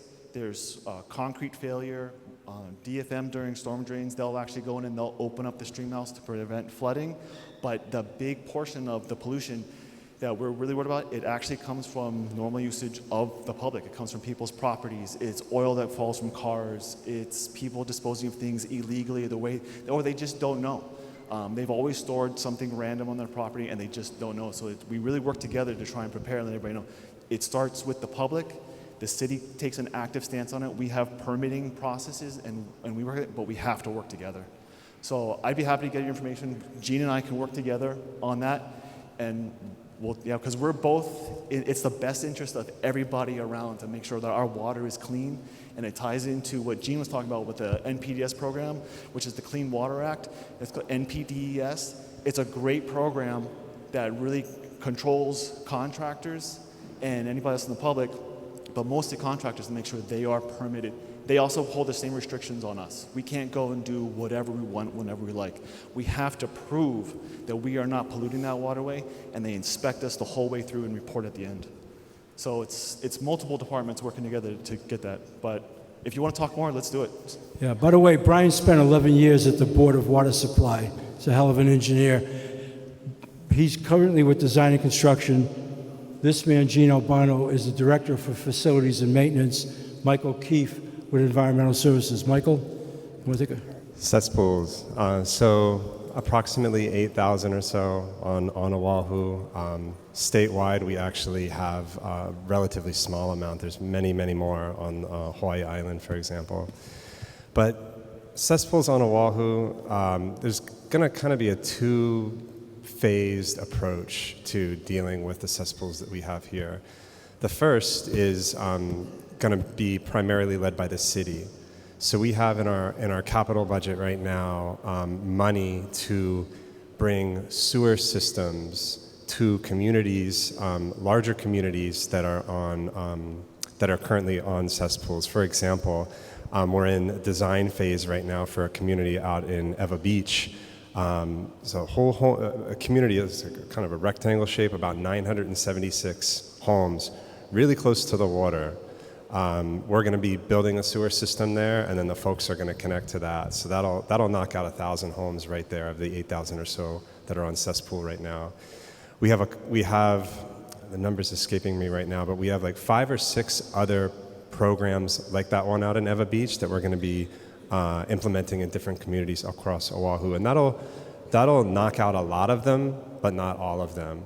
So kind of the second phase to cesspools here, and it's something that we're talking with the State Department of Health on, is for those kind of 1, 2, 3 off homes that, you know, we just cannot build a sewer system there yet. It's just not gonna be economical. Constructability is going to be very difficult. It's homes that are not near each other, not near an existing city sewer or anything like that. So it just doesn't make sense to build a huge sewer line to connect them to the city sewers that's far away. The challenge there is going to be figuring out how to help those folks transition from a cesspool to some sort of on-site treatment or just a collection system, whether it be like a septic tank with a leach field or something else that they can there's a lot of things in the market right now, but it's some sort of on-site treatment system that they actually don't need a sewer, but those things are expensive. And that's where the challenge is going to be. And so we're talking to the state. There's a cesspool conversion working group that is the city's involved with, the state's involved with, and there's many other stakeholders that they just finished meeting, wrote a report, and now we're going to engage with them on how to help people who are on cesspools finance getting off of cesspools. Thank you. Thank you very much for your answers. Thank you, Arlene. Sorry, Sorry, Mayor, I got one more piece. So for just the general public who really likes to take care of their lawn, be very cautious of how you use fertilizer. That fertilizer gets into the waterways, it actually creates algae blooms and sucks the oxygen out of the waterways and kills fish. You get massive die-off. So please be very careful with your fertilizer. And then we'll get to you next, okay? Go ahead.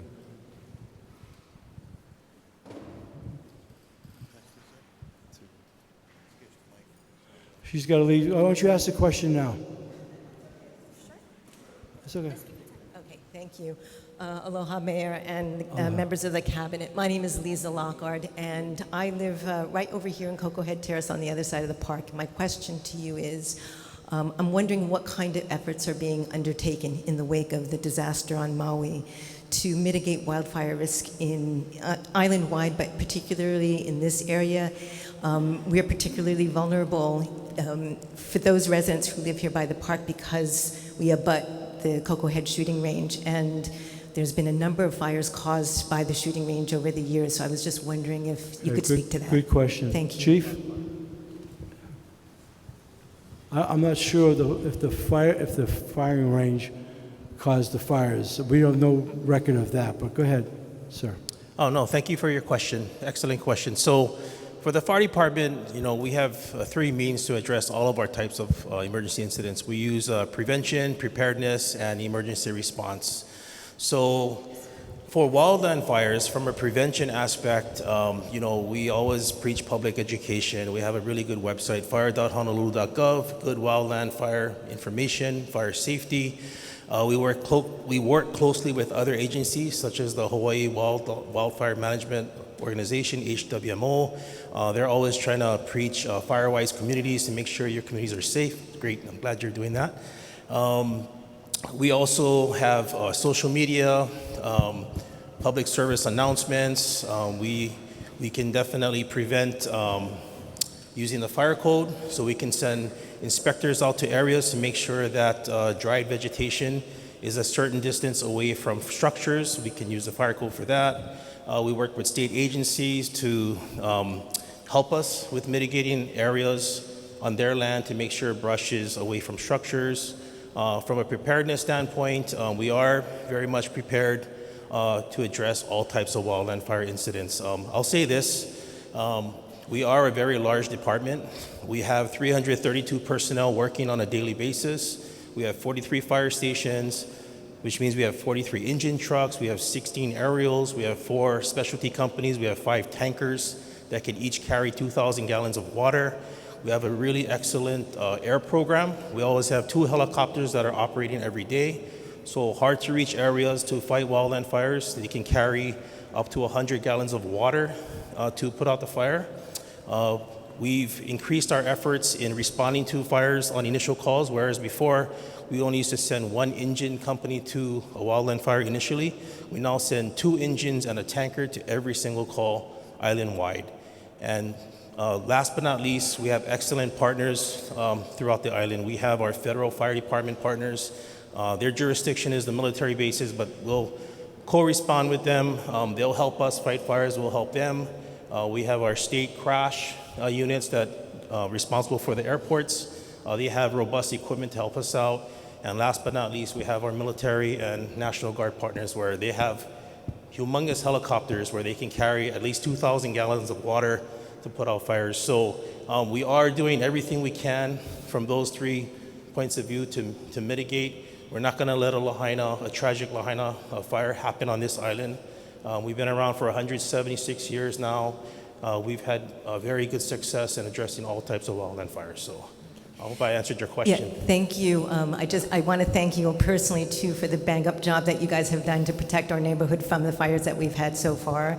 My concern is specifically with the possibility of fires being started at Koko Head Shooting Range, and then also if there are people that we can contact that would help us to eliminate some of the dry brush and things that could be potential fuels for wildfire. So what you can do is you can contact our Fire Prevention Bureau.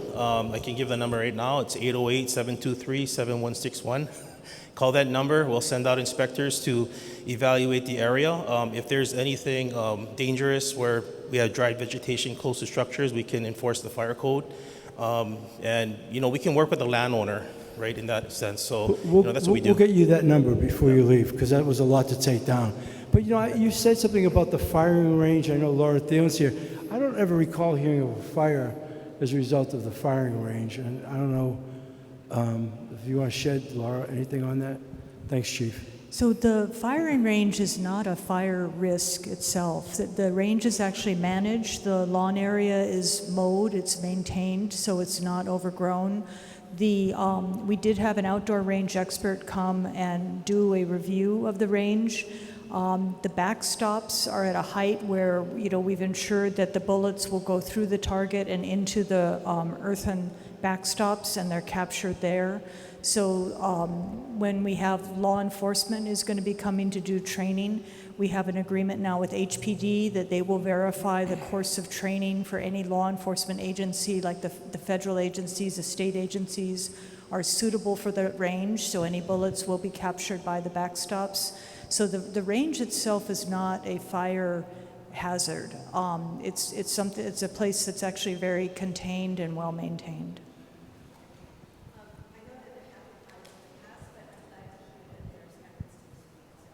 Thank you. Sorry it took you so long to get to ask your question. Sir. Mr. Mayor, Ikaika Rogerson here from Oʻahu Hawaiian Canoe Racing Association. We represent 40 different canoe clubs throughout the island here, and approximately 55 koa canoes that are all in city facilities or halaus that are on city and county beaches that are all aging and are in need of some help. Okay.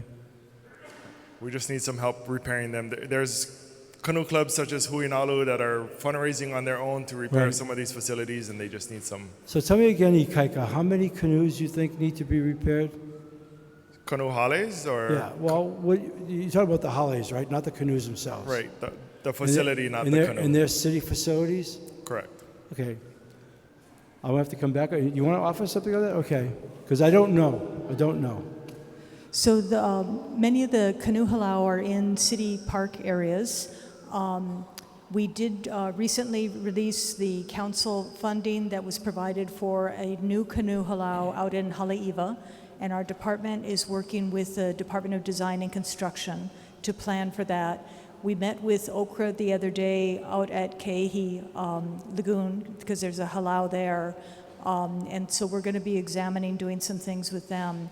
But we do have we revitalized the Adopt a Park program, and we've been working with a lot of organizations where they want to contribute to improvements or maintenance of areas. And so we've simplified that process, and we would really welcome those types of partnerships with Okra, because we know that these areas are very important to your organizations. So we started that conversation. DDC had joined me with their director as well out at Keehi, and I think they're going back to talk with the members of the group about some possibilities for various Adopt-a-Park agreements and things that we can do in parks in partnership to help these areas. That's great. Thank you. Yeah. Yeah, Ikaika, I have a reverence for the sport of paddling. So, and I understand the value of those canoes. I was curious how many canoes, but go ahead, Anton. So is your group an association or 501c3? That's excellent. So, one avenue you could do would be grants and aid. And so I'll give you my card after the meeting, and then there's a time period of those applications, and that may be something that could add to your solutions. Thank you. Thanks, Anton. Councilwoman Radiant Cordero just walked in. There she is. We give her a little. Thanks for joining us. Appreciate it. Brandy. Good evening. Good evening, Mr. Mayor, Chairman Waters. I'm a Sandy Beach body surfer. 2 years ago, I submitted a plan for consideration for paving the dirt lot at Sandy Beach. That plan was pushed ahead. Funding was made. I noted on a District 4 flyer that it was on the project list for this year. Can we find out if that's actually going to happen this year? And then I have a second question that's kind of related to that. Does anyone know the answer to that? Couldn't hear you. What was the project? I couldn't hear you. With the project again, sir? The project is paving the dirt lot at Sandy Beach.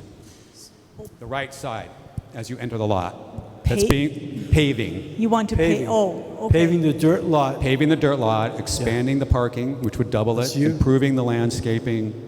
So this is the area where the boulders are over on the Kaiwi side? If you want to call them boulders, sure. Okay. It's rip rock that when cars on the weekends decide to do donuts and kick things around, Okay. cars So are damaged, people are injured. We have been working with the community in the area to try and stop the cars from driving onto the beach. I don't know if you guys have a project, but there's certain areas that would not really be suitable for paving, partly because being next to the ocean, but I'm not sure if we're talking about the same area. I believe we are, and that was part of my second question, which would be the closure or park hours, which I believe is still under discussion, but my understanding is there is funding for this project. And it is on the list of projects to be done this year. So my question is, will that happen? I believe, Councilmember Waters, did you reach out to us and trying to start planning on that?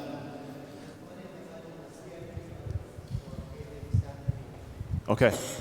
So yeah, we've been coordinating on that. We're trying to schedule that, lock down the funding, and we'll try and identify a fiscal year when we can actually start working on that.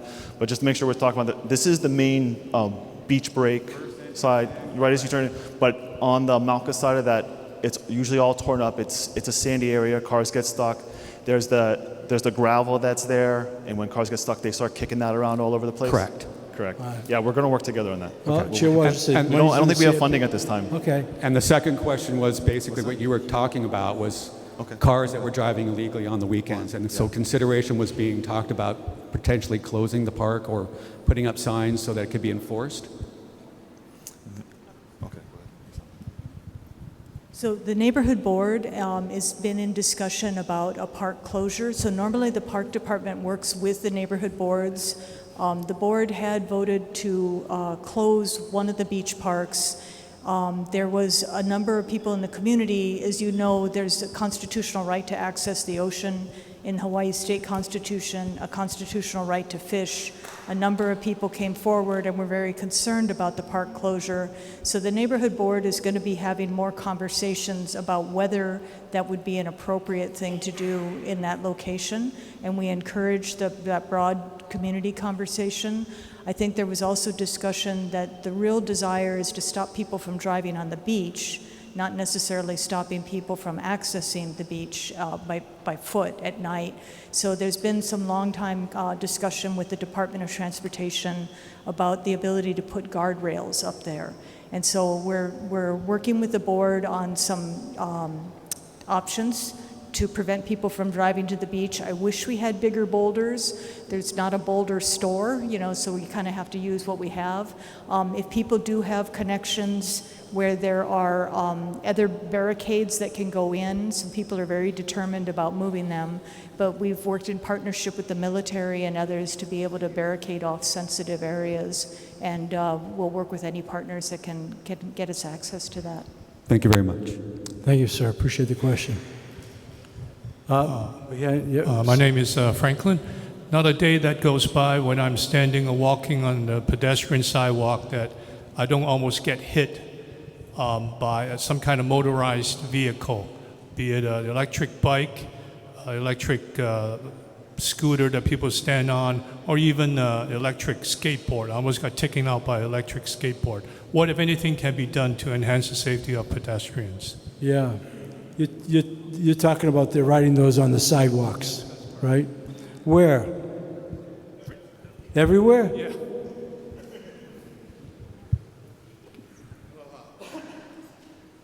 Roger Morton, Director of Transportation Services.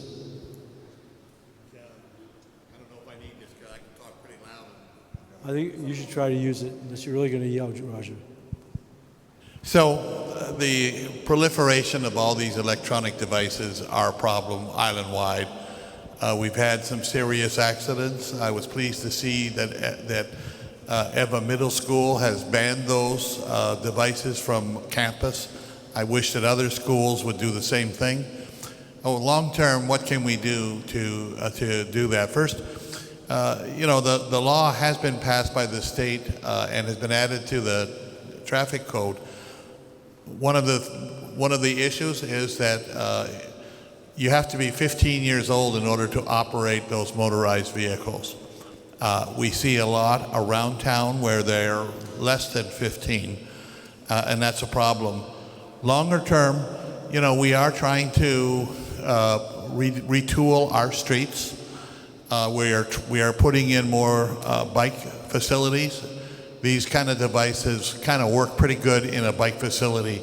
Those are kind of long term. So I think that the issues for today are number one, education. I think parents need to be educated that there are laws, and I think that these are not toys. We've had 2 young children that were injured within the last 2 months, and we got to do something. I think education is a big piece. I think enforcement has to be a big piece too. And then longer term, we need to re-engineer our streets a little bit so that we can have places where bicycles can be, where these electronic devices, they're not going away. These are new technology and they're not going to go away, so we need to adopt ourselves to how can we have them and have them be safe. I hope that answers the question a little bit. Thank you, Roger. Sir, I'll give you my microphone since there's nobody near you. Mr. Morton, we know that there's some projects out here to traffic calm things. I just wanted to ask an update on that from you. Sure. We've had 2 good meetings with Gene Ward, community meetings. The last one we had was probably a month ago, Gene. My staff has taken steps to take a look at some of them. One thing is clear, is when we do these types of traffic calming projects, which we do, we are probably not going to find a consensus where everybody is happy with the solution. As you know, you've sat in on some of those meetings. We have some people that, and in Hawaii Kai, one of the issues is these streets are called, I used to call them Roy Parker streets for those that have been here a long, long time, but they're the widest streets around, and they do encourage people to speed. And so there's a lot of traffic engineering techniques we can take to do it. And we're working with the community. We owe Gene another report back, and my staff's working on it right now. All right. Thank you, Roger. I promised this young lady the second question. We're almost ready to go off the air, so go ahead. Straight to the question. My concern is the little fire ants and the coconut rhinoceros beetles, and I wanted to know specifically what the parks and entertainment area wants. It's a major issue. Okay, have everybody heard, has to do with rhinoceros beetles, invasive species, right? Laura, you want to take a shot at that?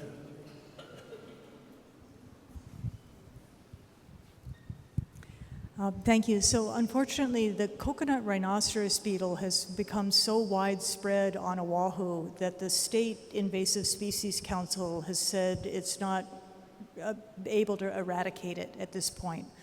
So what we have been doing is the larva will hatch in mulch or compost or any kind of plant litter that's 2 inches thick or bigger.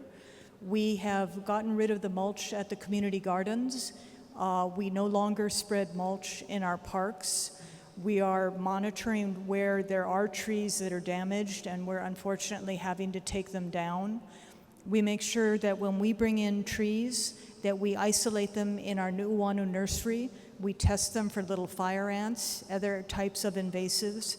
If anything is found in them, we notify the nursery from where we bought it, but we make sure that it's safe before we would plant it out in any other location.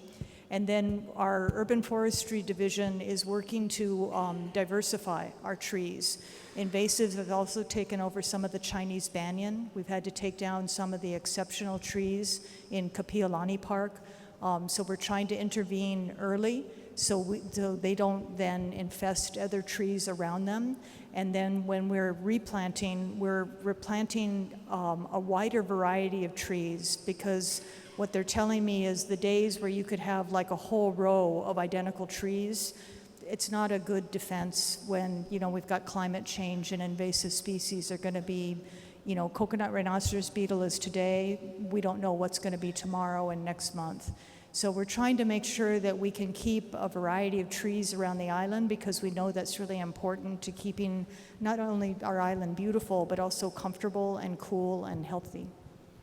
All right, so we are literally almost out of time. I'm sorry.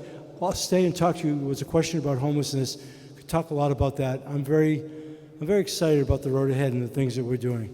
And you're going to see some very positive impact. We have established an entirely different relationship of working with the state and the county, the resources we're putting against it.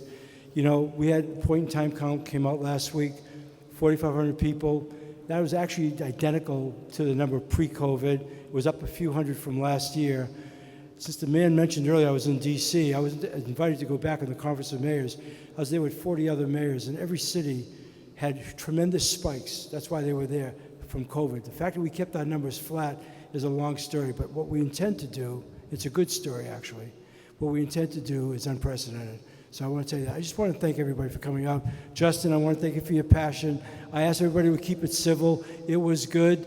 I hope that we try to demonstrate to you. We want to answer as many questions as possible. I appreciate the passion and your caring. That's even why you're here tonight, why you would come out on a Thursday night. So I thank you. I will tell you again, this is an incredible collection of men and women. I can promise you is very committed and very capable of what they're doing. And while we can't solve everything, we are working each and every day to improve the quality of life on our island. Thank you all for being here tonight. Thank you.